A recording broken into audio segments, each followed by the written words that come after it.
اللہ بہت کم لوگوں کے دلوں میں دعا کا خیال لاتا ہے۔ اگر اس نے آپ کے دل میں دعا کا خیال ڈالا ہے تو وہ آپ کی دعا ضرور قبول کرے گا۔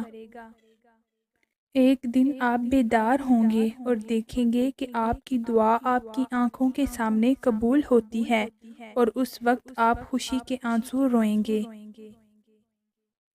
عنقریب اللہ آپ کو اتنا دے گا کہ آپ مسکرائیں گے اور کہیں گے، یا اللہ، یہ اس سے بڑھ کر ہے جس کے لیے میں نے دعا کی تھی۔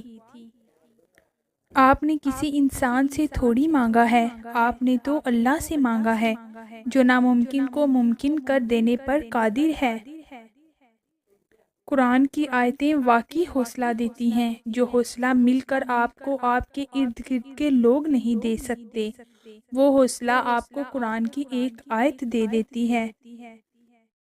کیا پتہ تمہاری چاہی ہوئی چیز اب بس ایک قدم کے فاصلے پر ہو۔ یقین رکھو، اللہ تمہارا صبر، آنسو اور تکلیف ضائع نہیں کرے گا۔ اللہ نے قرآن میں خود فرمایا ہے کہ ہم کسی انسان کو اس کی برداشت سے زیادہ نہیں آزماتے۔ پوری ہمت اور توکل سے اپنی راہ پر چلتے رہو، بہت جلد وہ رب تمہاری ساری مشکلات دور فرما دے گا۔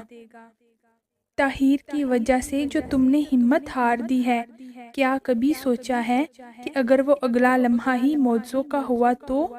کب اور کیسے اور ایسے اللہ نے کن فرمانے کا سوچا ہو تو تم بھی یہ نہیں جان سکتے، اس لیے دعا کرنا کبھی نہیں چھوڑنا۔ اگر تمہیں اللہ نے نوازنے پر یقین ہے تو تمہاری یقین سے مانگی ہوئی ہر دعا قبولیت کی دعا ہے، اور بہت جلد تم قبولیت کے معجزوں کو بھی دیکھو گے۔ اللہ تمہیں خواب تب دکھاتا ہے جب وہ ان کی تدبیر پر راضی ہوتا ہے، ورنہ اگر اس نے تمہیں وہ نہ دینا ہوتا جو تم مانگ رہے ہو تو وہ تمہیں کبھی دعا کی توفیق بھی نہ دیتا۔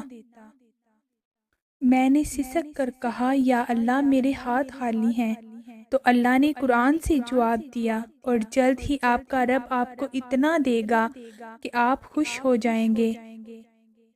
انتظار کرنے سے مت تھکو، ممکن ہے اس انتظار کے بعد تمہیں وہ سب دے دیا جائے جو تم اس سے مانگ رہے ہو۔